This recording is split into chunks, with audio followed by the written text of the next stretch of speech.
오늘 여러분 읽으신 이 누가복음 1장은 80절로 이루어져 있습니다. 그래서 신약 성경에서 절수로 말할 것 같으면 가장 긴 장입니다.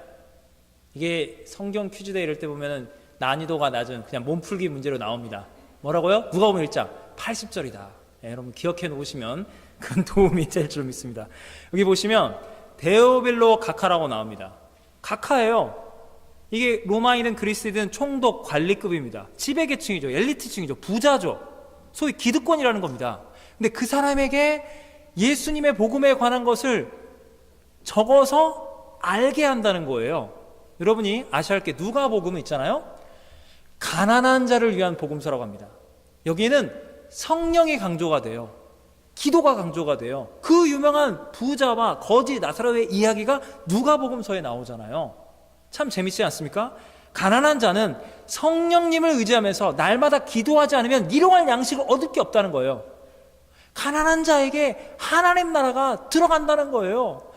심령이 가난한 자. 그런데 재밌는 것은 이 누가복음이 전반적으로는 가난한 자, 성령 기도가 강조되는데 그 서두에는 데오빌로 가카 나온다는 겁니다. 그래서 학자들은 누가복음과 사도행전이 원래는 한 권이라는 거예요. 누가복음은 책이 두꺼워서 나누잖아요. 상하권으로. 이건 1권, 뒤에는 2권. 같은 복음인데 나눴다는 거예요. 워낙 분량이 커서. 참 재밌지 않습니까? 여러분, 가난한 자만 복음을 들으라는 게 아니에요. 가난한 자의 복음이 절실한 거예요. 너무 마음이 아픈 자들이니까요. 그런데 이 복음은 부자에게도, 이방인 로마 관리, 총독, 각하급인 사람에게도 복음이 필요하다는 겁니다. 여러분, 복음은 부자와 가난한 자 구분을 두지 않습니다. 복음은 모든 연령과 세대에게 복음은 연결되는 겁니다. 할렐루야. 이 복음을 연결하는 역할을 하는 게 바로 성도라는 겁니다.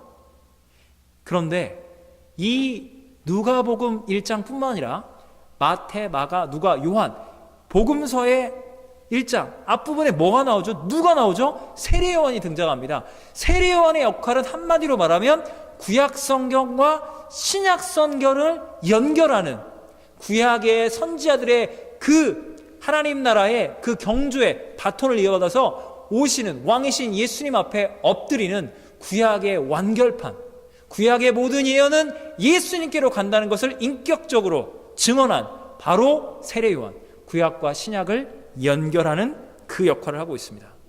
오늘 보면 그 세례요한의 아버지 사가랴에 관한 이야기가 나옵니다. 유다왕 헤롯 때. 여러분, 헤롯은 진짜 왕이 아닙니다. 이것은 어용정부입니다. 괴뢰정부예요. 로마 제국에 세워놓은 가짜예요. 이것은 어용입니다. 그럼에도 불구하고 유대인들은 하나님 앞에 제사를 드렸습니다. 이게 무엇을 상징합니까? 비록 유다는 타락하고 그들은 로마의 압제를 받고 있습니다. 하나님 나라가 끝난 것 같습니다. 그러나 하나님의 말씀은 구약을 통하여 메시아 예수님께서 오신다는 하나님의 약속의 말씀, 유다 지파를 통하여 하나님이 유대인들에게 메시아를 보내서 열방과 민족을 구원한다는 말씀은 땅에 떨어지지 않고 그대로 이루어져 가고 있었다는 겁니다. 그런데 제사장들은 24개의 반열로 이루어져 있습니다. 이 반열을 따라 제사장 한 사람이 있으니 그 이름 사가랴입니다. 그의 아내는 아론의 자손 엘리사벳이었습니다. 이들은 노년에 이르기까지 자녀가 없었습니다. 하나님 보시기에 거룩한 의로운 삶을 살았고 하나님의 그 세워놓은 역대상 24장에 나와 있는 대로 제사장의 직무를 제비 뽑아 주의 성전으로 들어갔습니다. 24명의 이 반열인데 아비야 반열이라고 나와 있습니다. 그 반열을 따라, 반차를 따라 세례요한의 아버지 사가랴였습니다. 여러분, 역대상 24장을 찾아보면 다윗이 제사장의 직분을 맡은 사람들을 다 합니다.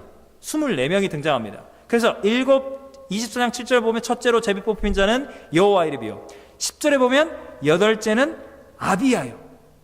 그런데 역대상 24장 11절, 제가 대학 1학년 때 재수하고 대학 들어가 성경 공부하면서 제 가슴을 막 벅차게 막 흥분의 도가니로 만드는 게 뭐냐면 세례요한 다음에 누가 오죠? 예수님이 오죠. 자, 사가랴는 아비야 반열인데 10절에 여덟째는 아비야인데 11번째, 9째 제사장 이름이 뭐라고요?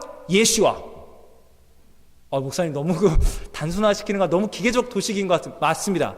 여러분 이걸 따라할 필요는 없습니다. 그러나 제가 성경을 읽으면서 구약 성경에 나와 있는 아브라함이 이삭을 갖다 바치는 장면, 이게 바로 하나님의 아들 예수님을 하나님 아버지께서 십자가 길로 보내는 구약 성경에 나온 예언들 사건들이 신약의 예수님과 이렇게 짝이 맞는 거예요. 막 그걸 알아보는데 이게 영화 소설 드라마랑 비교가 안 되는 거예요. 그 감동이 지금도 저는 변함이 없습니다. 여러분 성경을 읽으실 때 예수님이 보여야 하는 거예요. 예수님 중심으로 성경을 읽어야 하는 겁니다. 이게 잘못돼서 내가 어떻게 구원받아야지, 종말의 시기 나만 우리 교회만, 그 이단으로 빠진 거고요. 성경을 읽을 때마다 예수님, 그분의 나라와 그의 의, 내가 그분 때문에 고난받고 하나님 나라의 상급을 위해서 바울처럼 뛰어나가야지. 예수님이 보이면 여러분 성경을 정확히 읽고 있는 겁니다. 할렐루야. 그겁니다. 이 세례 요한은 예수님을 예표하고 있었고, 이 역대상 24장이 우연의 일치인지 모르겠지만 아비야 반열 뒤에 예수와 반열, 그렇게 분향하는 시간이 온 거예요. 성전 불은 꺼지면 안 됩니다. 하나님 앞에 향을 올려드려요. 이 저녁 시간에 향을 올려가려는데 10절에 보면 모든 백성들이 밖에서 기도하고 있다. 밖에서 대기하고 있어요. 왜 그럴까요? 구약의 제사장들은 방울을 달고 합니다. 그런데 딸랑딸랑 소리가 안 나면 소 잡고 양 잡고 화목제물 속수제물 다 올려놓고도 자기 자신이 깨닫지 못한, 하나님을 속인 죄가 있으면 제사장이 거기서 성소지성소 하나님을 직접 배우는 그 거룩한 곳에 가서 하나님한테 즉사 현장에 사람이 쳐서 죽이는 거예요. 딸랑딸랑 소리가 안 들으면 밖에 벌벌 떠고는 백성들은 아이쿠 제사장님이 뭐 죄가 있었구만 끄집어내, 아이고 그냥 끄집어내는 거예요. 줄 묶어가지고. 여러분 이 구약의 하나님, 바로 누가복음에 나와 있는 이 하나님이 저와 여러분이 예배 가운데 섬기고 있는 그 살아계신 동일하신 하나님이라는 걸 믿으십니까? 여러분 예배의 본질은 똑같은 거예요. 경외하는 심령. 우리는 죄와 함께 죽고 예수님 때문에 내 죄는 죽고 예수님 때 사는 겁니다.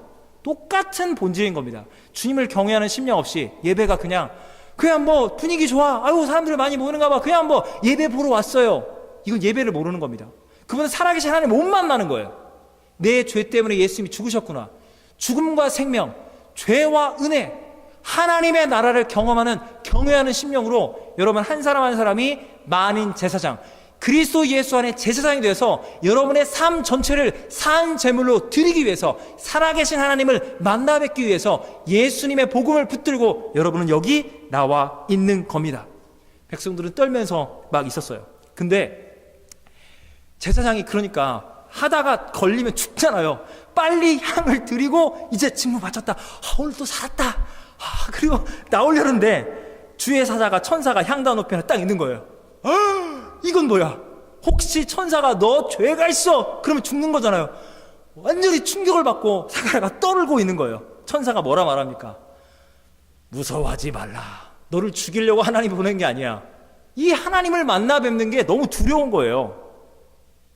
너의 간구함이 들린지라. 노년에 이르기까지 아들이 없었잖아요. 그 아들을 네 노년에 너의 아내가 나이가 많지만 아들을 낳는다는 거예요. 그 이름이 요한, 세례 요한, 하나님께 사랑을 받은 자라는 뜻인 겁니다. 그래서 이 아들이 너에게 태어나면 너도 기뻐하고 즐거워할 것이고 많은 사람들이 세례 요한, 이 아기의 태어남을 통해서 기뻐하리라. 여러분 세례 요한 생각하면 어떤 이미지가 느껴지세요? 선지자 중에 선지자. 회개하라 독살 자식들아, 막 광야의 그 터프가에 막 회개 막 뒤집어 엎어버려. 기득권들 물러가라. 이 불이, 이 세상은 썩었어, 부패한 거야, 다 엎어버려, 불의 심판, 이런 거 생각하시는데 그것은 세례 요한의 사역이었고요. 세례 요한의 태어날 때부터 받은 영성은 뭐라고요? 기쁨의 영성이라는 거예요. 여러분 예수님을 만나고 주님의 일을 감당하는 것은 기쁨입니다. 많은 분들이 십자가를 이렇게 생각할 때가 있어요. 제가 가정과 교회를 위해서 십자가를 지고 갑니다. 저만 왔더니 다들 하하하 호호호 how are you good, 다들 좋은가 봐, 사업이 잘 돼, 건강이 잘 돼, 자녀의 복을 받고 하여튼 교회에서 사랑받고 나 혼자 십자가 지고 갑니다. 여러분 분명히 말씀드립니다. 이건 기독교의 영성이 아니에요. 그건 율법주의 영성입니다. 여러분 예수님이 십자가의 길을 갈 때 야 이 베드로야 너는 모르고 나만 십자가 진다, 얘라 이놈아, 이게 아닙니다. 예수님은 하나님 나라의 기쁨을 위하여 아버지의 뜻에 순종함으로 기쁨으로 많은 영혼들이 천국의 은혜로 들어갈 하나님 나라의 승리를 바라보며 왕이신 주님은 자기 백성들을 위하여 기쁨으로 십자가의 길을 걸어가신 거예요. 바울과 베드로 믿음의 사람들이 순교당하면서 짜증내고 분노하며 그 길을 간다요? 아니에요. 하나님 나라의 기쁨이 너무 넘쳐서 그 죽음의 고통과 저주와 그 슬픔도 넉넉히 이겨내는 하나님 나라의 기쁨이 넘쳤다는 겁니다. 할렐루야. 그래서 세례 요한이 이 엄마가 잉태했잖아요. 자, 마리아가 친척가 아니에요. 그래서 예수님을 잉태해서 왔잖아요. 성령을 잉태해서. 여기는 예수님이 하나님이 창조해서 이 아이가 6개월 먼저 된 이 아이가 예수님이 잉태된 그걸 보고 세례 요한이 이 복중에서 기뻐 뛰는 거예요. 예수님 때문에 기뻐 뛴다고요. 세례 요한이 행복한 삶을 살았나요? 광야에서 메뚜기에 야생 꿀 먹으면서 회개하라 맨날 욕먹고 결국 투옥당한 다음에 이 헤롯 왕한테 잘못 걸려가지고 미움받아가지고 참수돼서 쟁반에 목이 올라간 비참한 삶으로 끝났습니다. 그러나 그는 오실 예수님, 신랑 되신 예수님을 예표하는 신랑의 친구로서 주님으로 인하여 기뻐하는 삶을 살았다는 겁니다. 이게 바로 크리스찬들이 가져야 할 기쁨이라는 거예요. 할렐루야. 제가 찬양대나 이 성가대, 이런 찬양팀 성가대 세미나면 제가 꼭 이 말을 해요. 여러분들의 영성을 체크하려면 기뻐하며 왕께 이런 걸로 해야 한다니까요. 십자가 수행하면 우리는 삶이 원래 죄가 많고 상처가 많아요. 진짜 십자가 앞에 회개하는 심령 가운데 하나님 안에 슬픈 애통하는 자인 건지 그냥 인생이 힘들어서 슬픈 건지 이게 혼합될 때가 있거든요. 근데 제일 좋은 건 기쁨의 찬양하라면 기뻐할 게 없는데 나보고 기뻐하란다. 이게 영성이 지금 바닥이다. 그러면 회개하고 치유받아야 할 상황이라는 게 드러나는 겁니다. 여러분, 불신자도 있잖아요. 신혼부부들은 좋다고 그래요. 님과 함께라면 그냥 지하 단칸방에 그냥 숟가락으로 라면 끓여 신나거든요. 이게 사랑 아닙니까? 불신자도 남녀 간에 이 사랑이 뜨거운 마당에 내가 나의 신랑 대신 예수님과 함께 영원 무궁히 주님과 함께 이 영원한 나의 신랑 대신 예수님이 나를 사랑하신 이 모습 이대로 내가 주님과 함께 걸어간 이 길에 기쁨이 어찌 멈출 수가 있겠습니까? 여러분, 신앙은 기쁨인 겁니다. 세례 요한의 영성은 기쁨의 영성, 바로 우리가 이 시대 세례 요한으로 기뻐할 때 죄를 지적할 수 있는 거예요. 기쁘지 않는 죄를 지적한다는 건 정죄하는 겁니다. 나도 슬프니까 너도 슬퍼라. 나도 망했으니 너도 망해라. 아니죠. 하나님의 기쁨을 누리고 죄사함의 은총을 누리는데 왜 죄의 노예가 되냐는 거예요. 회개하고 돌아와서 기쁨을 누리라는 겁니다. 너도 하나님의 자녀가 되라는 거예요. 기쁨이 넘치는 자가 진짜 크리스찬. 할렐루야. 저의 기쁨이 여러분의 기쁨, 여러분의 기쁨이 나의 기쁨. 한 사람만 우리 교회 어떤 사람이 기뻐도 우리 모두에게 기쁨이 전염되기를 예수님의 이름으로 축원합니다. 아멘. 그 아들을 이렇게 보면 이게 보면 성경에 이렇게 나와 있죠.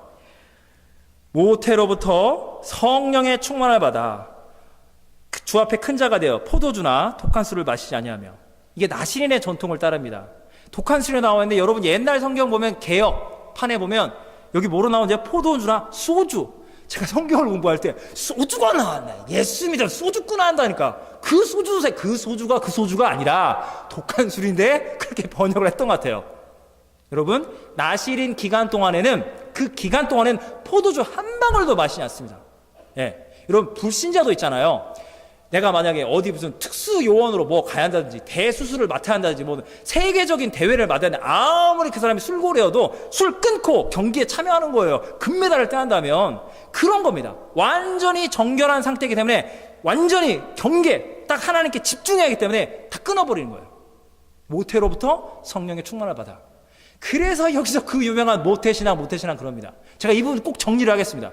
모태신앙이라는 말은 신학적으로 교리적으로 어떤 교파나 교단이나 신학자가 이거를 교리적으로 다루진 않습니다. 이거는 전부 다 그냥 신앙인들끼리 하는 이야기예요. 네. 여러분, 제가 경험학적으로 말씀드립니다. 여러분 동의하지 않아도 돼요. 제 경험이에요. 우리 애는 모태신앙이에요. 부모는 다 자랑해요. 다들 기뻐요. 근데 모태신앙으로 태어난 분들을 물어보면 모태신앙이시네요. 모태신앙이긴 해요. 이게 이상하네요. 부모들은 신났는데 자녀들은 그냥 뭐 어렸을 때부터 몇 대째 뭐 그랬어요. 우리 집안에 목사님, 장로님, 권사님 많고 뭐 몇 대째 다 교회 다녀요. 뭐 희한하지 않습니까? 제가 말씀드린 핵심이 뭐냐면 우리가 이걸 자랑하면 안 된다는 거예요. 은혜죠. 여러분, 모태로부터 성령 충만을 받은 건 세례 요한이에요. 세례 요한 어디로 갔다고요?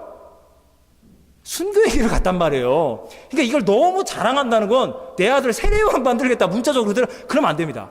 여러분, 은혜예요, 은혜. 그리고 좀 모태신앙이에요. 상처 진짜 많이 받아요. 교회에서 태어난 사람들, 어렸을 때 교회에 있는 사람들이 교회에서 은혜 받기보다는 상처를 많이 받습니다. 희한하죠. 그러나 여러분, 결과론적으로 예수님을 알게 되면 내 부모가 돈이 많아서, 내 부모가 공부 잘할 수 있는 DNA, 막 키 큰 DNA, 뭐 잘난 세상에 막 이런 명문가, 이런 DNA를, 그런 세상적으로 자랑할 만한 가문을, 유산을 내게 준 게 아니라 예수님을 믿는 부모들이구나. 우리 엄마 아빠가 예수님 믿은 거야. 내가 어릴 적부터. 와, 너무 감사해. 이 은혜를 깨닫는 우리 소위 못되신앙이라는 분들, 그 은혜를 깨달을지어다. 진짜 복 중의 복을 여러분 은혜를 받은 거예요. 여러분, 동시에 난 모태신앙이 아닌데, 여러분 걱정하지 마세요. 여러분 다 결혼하면 여러분 다음 세대가 다 그렇게 되는, 그냥 모두가 다, 이거는 별게 아닙니다. 그냥 결혼해서 애를 낳는 게 뭐 이렇게 보편적인 거잖아요. 뭐 대단한 거예요? 여러분, 당연한 겁니다. 중요한 것은 내가 주님의 부르심 받아 주님의 은혜 안에 거룩한 삶을 살라고, 내가 주님을 알기 전부터 주님이 나를 부르셨구나. 여러분, 장로교예요. 저희 예정론을 믿습니다. 저 믿습니다. 그러나 여러분, 예정론을 믿고 있는 우리 장로교도 유아 세례를 베풀지만 만 15세가 되면 뭘 하죠? 입교라는 걸 합니다.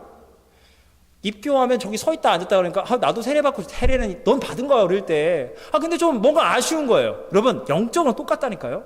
사실 입교가 진짜 소중한 거예요. 부모가 어릴 적부터 믿었지만 기계적인 건가요? 주술적으로 그냥 엄마가, 애가 무슨 IQ도 없는데 나는 벌써, 이게 아니라 내가 장성하여 하나님의 은혜 가운데 예수 믿는 가정, 예수를 어렸을 때 믿고 왔는데 예수님이 이제 나의 구세주입니다. 인격적으로 입술을 열어서 예수 구세주를 말하니 얼마나 아름다운 겁니까? 반드시 인격적으로 여러분은 주님을 만나는 거예요. 그런 차원에서 소위 모태신앙인 것이 은혜로 서로 정말 은혜다, 이걸 말하기가 거지 막 영적인 어떤 뭐 혈통이 다른 것 마냥, 이건 아주 비성경적 길로 가는 겁니다. 정리되셨죠? 주님의 은혜만을 겸손히 찬양하십시오. 특별히 자녀로 태어나신 분들이 복 중의 복입니다. 여러분, 그래서 이 하나님이 그 다음에 뭘 말하는 줄 아십니까? 세례요한 너는 태어나는데 엘리야의 심령으로 온다는 겁니다.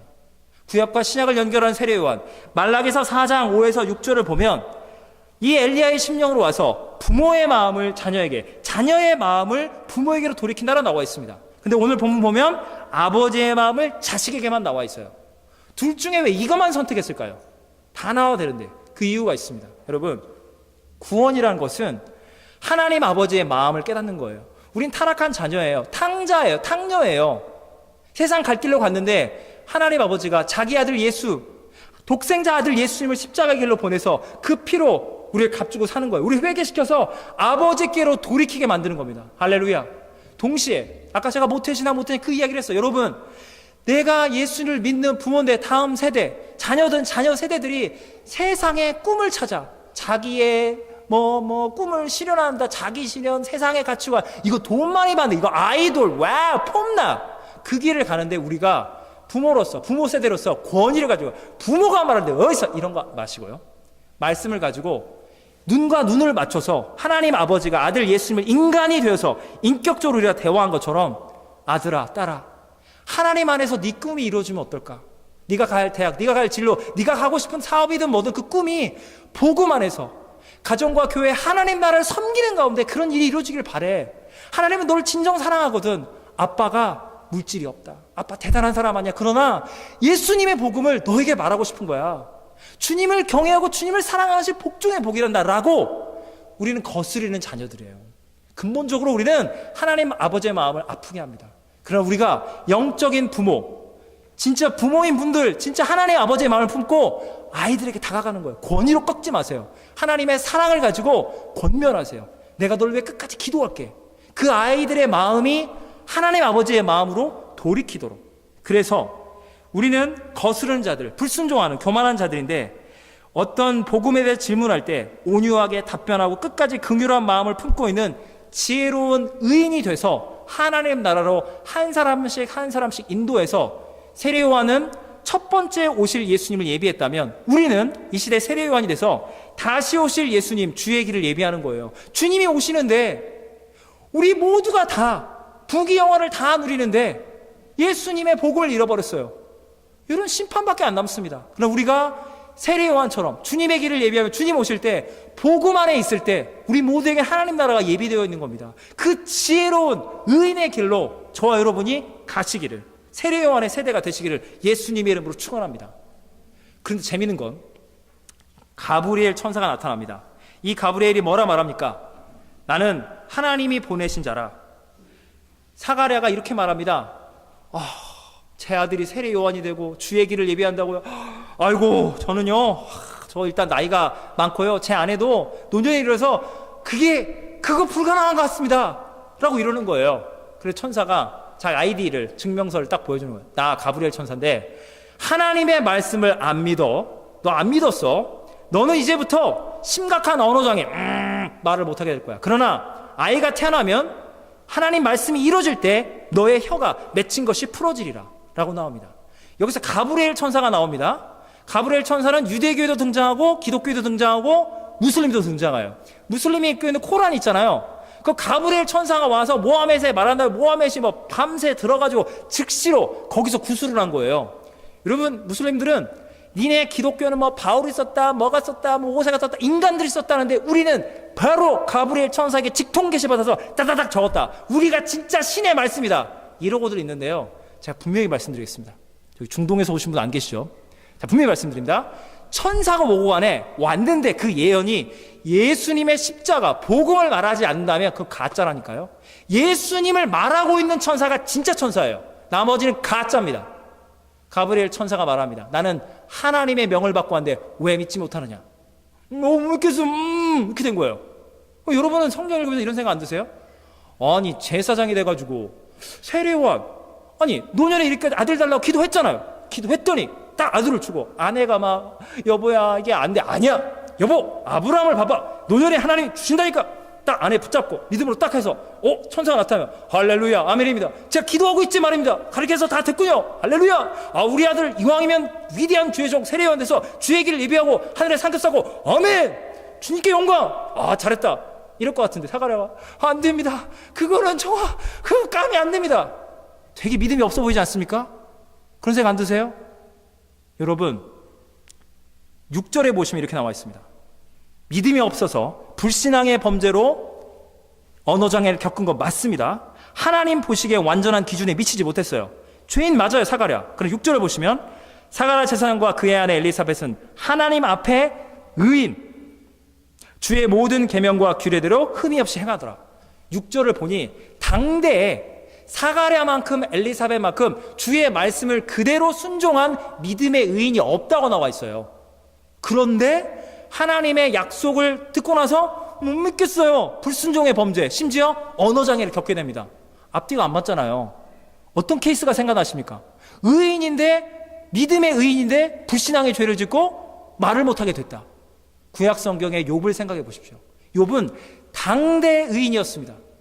너무 의인이고 믿음이 충만하니까 사탄이 하나님한테 저 의인 욥이요? 별거 없습니다. 재산, 자녀, 인생의 모든 물질과 복을 다 빼앗아 버리면 하나님을 저주할 것입니다.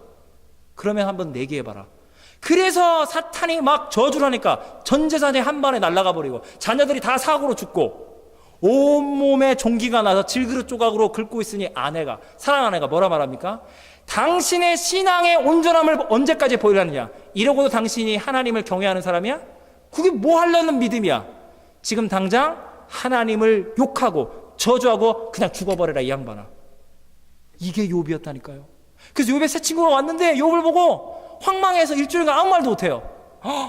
이거 봐, 이거 어떻게 이 일이 이 지경이 됐니? 그런데 욥은 입술로 범죄하지 않았어요. 그러나 욥이 욥기 3장 1절에 보면 입술을 엽니다. 너무 고난이, 너무 지옥 같은 이 고난 가운데 하나님, 제가 태어났던 생일이 없더라면, 그날이 흑암에 덮였더라면 그러면 나는 이 고난을 안 받았을 거 아니에요 라고 입술의 범죄를 분명히 저지른 거예요. 욥은 죄를 저지른 건 맞아요. 그러나 여러분, 우리 중에 누가 욥을 정죄할 수 있습니까? 여러분, 우리 중에 누가 사가랴가 믿음이 없다고요? 여러분, 쉽게 이걸 설명하겠습니다. 자, 여러분은 사가랴를 보면서 나 같으면 안 그러겠는데 라는 분이 있다면, 여러분, 사가랴는 지금 자기 아들을, 세례 요한을 태어나게 해서 예수님의 길을 예비한다는 이 하나님의 말씀만도 믿지를 못해서, 하나님, 저는 그럴 만한 깜이 안 돼요 라고 믿지 못한다는 죄로 언어장애를 겪었습니다. 여러분은 하나님이 여러분을 말씀으로 창조하셔서 하나님의 형상대로 창조된 걸 믿으십니까? 아멘이십니다. 여러분은 창조의 복을 믿으세요. 동시에 내 아들의 문제가 아니야, 내 딸의 문제가 아니라 바로 나, 이 죄인을 위해서 하나님의 아들 독생자 예수님이 이 땅에 찾아오시고 십자가의 그 피로 나를 값주고 사셨다, 이 구원의 복음을 믿으시죠? 아멘. 우리 대단한 믿음이에요. 그런데 여러분 보세요. 창조의 복음, 구원의 복음, 뭐 나만 믿나? 한국에 1,000만 명, 요새 교세가 줄어들었으니까 600만, 700만이 예수님을 믿는 거고, 뭐 나만 믿나? 캐나다, 미국, 전 세계 복음주의 수억 명이 이 복음을 믿고 다 받고, 뭐 나만 받는 복은 아니잖아. 모든 사람이 누리는 복이잖아. 그러면 당연한 게 저는 믿고 있고요. 그러나 내 삶 가운데 사업, 뭐 결혼, 건강, 자녀 등등등의 인생의 문제, 당장 현실적으로 해결되지 않은 문제, 여러 가지 관계 가운데 받는 상처 때문에 하나님, 대체 왜 이러세요? 요즘 너무너무 제 신앙생활에 믿음이 흔들려요. 도대체 하나님이 왜 이런 상황을 허락하신지 저는 도무지 모르겠어요. 믿음이 흔들려요 라고 말씀을 저와 여러분은 하잖아요. 우리가 사가랴보다 믿음이 좋나요? 여러분, 욥과 사가랴 차이가 뭔지 아십니까? 그들은 정직하게 하나님 앞에서 이 고난을 감당할 수 있는 믿음이 안 된다는 것을, 어찌 이 미천한 죄인이 제 피를 받아, 제 아들이 어찌 주의 길을 예비하는 세례 요한이 제 아들이 된다고요? 그럴 만한 자격 없는 죄인입니다라고 인정했다면 그 죄가 죄라는 겁니다. 무슨 말인지 아십니까? 우리는 정직해야 하는 거예요. 앞뒤가 안 맞는 말을 하면 안 됩니다. 하나님, 여러분, 사가랴가 예수님의 길을 예비하는 자기 아들이 세례 요한이 된다는 말에 말문이 막혀버린 겁니다. 여러분이 주님을, 십자가의 복음을 진짜로 믿는다면 미천한 죄인 보잘것없는 나를 위해서 하나님의 아들이 십자가의 그 피를 흘려 나를 값주고 샀다고? 형언할 수 없는 겁니다. 말문이 막히는 거예요, 이 은혜를 생각하면. 그런데 복음의 감동에 사라진 상태에서 말문이 열려가지고 우린 죄를 지을 때가 너무 많습니다. 여러분, 믿음으로 구원받는 건 맞는데 어떤 사람이 이래요. 제 믿음은 요만한 그릇입니다. 제 믿음은 좀 큰 항아리입니다. 제 믿음은 교회를 섬길 수 있는 이 교회 본당만한 물탱크만한 큰 믿음입니다. 교회에 와가지고 우리 개신교가 진짜 이게 안타까운 거예요. 내 믿음이 더 크다. 내가 처음부터 몇 대째 예수입니다. 난 예수 안 믿고 세상에 방황했지만 돌아와서 몇 배로 말씀 보고 몇 배로 기도하고 몇 배로 봉사했다고. 야, 내 믿음이 더 크다. 내 믿음대로 될지어다. 우리 싸우는 거예요, 막. 이게 되게 웃기는 상황인 거 아십니까? 여러분, 제가 이렇게 쉽게 설명하겠습니다. 우리가 막 믿음의 크기를 자랑하거든요. 나야가라 폭포. 하나님의 은혜는 우주에도 감당할 수 없는 위대한 은혜인데 그걸 쉽게 설명해서 나야가라 폭포. 자, 여러분은, 제 마음은 여러분을 다 직접 데려가고 싶지만 비용상 감당이 안 돼서 마음으로, 믿음으로 쫙 여러분을 나야가라 폭포로 지금 딱 데려온 거예요. 와, 나야가라 폭포 처음 보신 분, 와, 좋다. 전 10몇 번 봤거든요. 진짜 이제는 감동도 없어요. 물이 뜨기 싫어. 근데 처음 보신 분들이 입을 벌리면, 야, 나 좋은데 구경 좀 감사합니다. 예, 이런데요. 제가 기분 좋아집니다. 여러분, 십자가 복음이 그런 거예요. 나는 감동에 사라졌는데 오늘 예수 믿은 분은 주님이 나를 위해 죽으셨대. 하나님의 아들이 눈물 흘린다니까요. 그때 여러분이 새 가족이, 새 신자가 예수 믿는 거 보면서 여러분의 삶이 바뀌는 거예요. 전도하는 사람이 기쁨이 넘친다니까요. 나도 철했었는데 내 감격을 잃어버렸어. 또 교만해졌어. 전도하고 선교해야 믿음이 날마다 새로워진다니까요. 여러분, 믿음의 크기를 자랑합니다. 항아리, 물탱크, 바가지 들고 간 거예요. 나야가라 폭포가 이렇게 쏟아지고는 장난이 아닙니다. 그 중에 제일 믿음 큰 사람, 저는 이 교회 본당만한 물탱크만한 큰 믿음입니다. 그래서 물탱크 딱 들고 와요. 나야가라 폭포가 쏟아져요. 0.1초가 안 걸립니다. 이 물탱크는요, 물이 다 차고 그냥 놔두면 그 물탱크는 터져요. 나야가라 폭포의 물을 감당할 수가 없기 때문에. 무슨 말인지 아십니까? 저희 여러분의 축복하는 이유는 뭐냐면 사가랴처럼 주님의 그 크신 은혜를 생각하면 말문이 막혀 하는 겁니다. 이걸 내가 감당할 은혜가 아니라는 걸 고백하는 게 진짜 믿음인 거예요. 십자가 은혜 당연한 거 아니에요? 이미 십자가의 은혜가 얼마나 위대한지를 망각하고 있다는 겁니다. 그 큰 거는 망각하고 자그마한 거에 집착하면서 믿음이 흔들린다면 우리는 앞뒤가 안 맞는다는 이야기를 드리는 겁니다. 사랑하는 여러분, 드디어 아들을 낳았죠. 아들이 태어났어요. 엘리사벳이, 사가랴한테 천사 하나 요한이라고 그러는데 엘리사벳이 여자가 영적이라니까요. 아들 이름 어떻게 할까? 요한. 와, 여자 믿음이 더 좋아요. 물론 예수님이 아빠가 아니라 엄마한테 태어나니까 동정녀 마리아에게 찾아왔지만, 여러분, 예수님이 십자가에 죽고 부활할 때 증인이 누구죠? 첫 번째 증인, 여자들인 겁니다. 감히 말씀드립니다. 여자의 믿음이 더 좋은 겁니다. 싫으세요? 여러분, 저 남자인데 이 믿음이 좋은 영적인 어머니, 영적인 아내, 영적인 누이, 영적인 딸, 영적인 이 여성 동무들이 많기 때문에 우리 남자들은 그분들이 해주는 밥 얻어먹고 그분들이 준비한 영적인 이 풍성함을 누리면서 함께 영적인 남자가 되어가는 겁니다. 아멘이십니까? 안 믿으시네. 이거예요, 정말. 그래서 사가랴가 남편도 확정이 하니까 가져와라 해서 어떻게 합니까? 이름을 적습니다. 요한. 그리고 난 다음에 입술이, 혀가 풀려지는 거예요. 여러분, 10달 동안 말을 못했다니까요. 근데 요한 딱 적고 나니까 풀린 거예요. 뭘 했을까요, 사가랴는요? 10달 동안 인간적으로 하고 싶었던 게 아니라 하나님의 은혜를, 내 아들이 세례원인데 주님의 길을 예배한대. 그래서 이 누가복음 1장은 이렇게 맞춰집니다. 하나님, 입이 풀려지자마자 그 붙인 사가랴는 성령 충만받고 예언하기 시작합니다. 찬송하려다 하나님, 구원의 뿔을 다윗의 집에 일으키셨습니다. 이 아이는 지극히 높으신 자의 선지자가 될 것이고 주님 앞에 앞서서서 그 길을 준비하며 주의 백성에게 죄 사함으로 말미암는 구원을 알게 하느니 우리 하나님의 긍휼이 인함이라.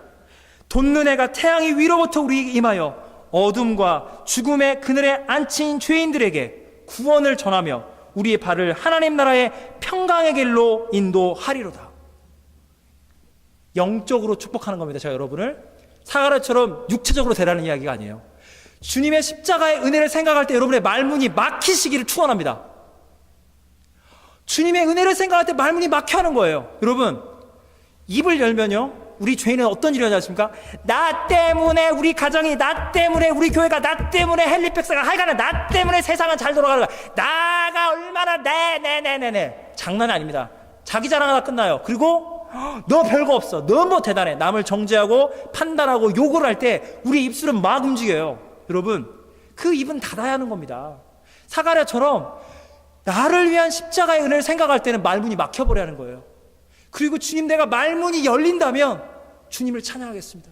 주님께 기도하겠습니다. 주님의 이 은혜를 내 입술이, 내 혀가 움직일 수 있다면 하나님 나라의 언어로 복음을 전하겠습니다. 여러분, 세례 요한이 이 복의 복을 받아서 어디로 갔습니까? 80절. 이 아이가 자라며 심령이 강하여지며 성령 충만을 받은 거예요. 말씀 충만 받아서 어디로 갔죠? 빈들 광야로 나갔습니다. 세례 요한은 구약 성경의 그 복, 하나님의 예언의 복을 받아서 궁전에 가서, 세상으로 나가서, 성전에 가서 자기의 거룩함, 자기의 영적 카리스마, 나 대단해, 나 세례 요한이거든, 이런 거 하지 않았습니다. 그는 성령으로 충만하여 광야로 나간 겁니다. 저와 여러분은 이 시대의 세례 요한입니다. 다시 오실 예수님을 예배하는 겁니다. 그래서 여러분은 당연히 마땅히 성령 충만을 받으시고 광야, 거기로 가는 겁니다. 궁전이 아닙니다. 우리는 예루살렘 도시로 들어가는 게 아니에요. 인생의 광야, 죄와 상처와 아픔과 고통이 많은 상처 입은 죄인들, 가난한 심령이 있는 그곳에 가서 회개하고 돌이키면 은혜로 구원을 받는다. 오실 예수님을 받아들여라. 주님의 길을 예배하는 이 시대의 세례 요한으로 여러분 담대히 이 주님의 사명을 감당해 내십시오. 우리는 주님의 은혜 앞에 말문이 막힐 것입니다. 그 은혜가 너무 커서. 그러나 그 은혜가 여러분을 영적으로 강하게 만들 것이고 그 복음을 붙드는 자, 여러분은 여러분의 인생의 광야로 나가서 주님의 사명을 감당하고 다시 오실 예수님 앞에 너는 이 시대의 세례 요한, 충성된 나의 남종, 나의 여종, 하나님 나라의 큰 상급을 받아 누리는 승리하는 저와 여러분 되시기를 예수님의 이름으로 축원합니다. 기도하시겠습니다. 사랑과 은혜 하나님 아버지, 세례 요한의 자기 아들이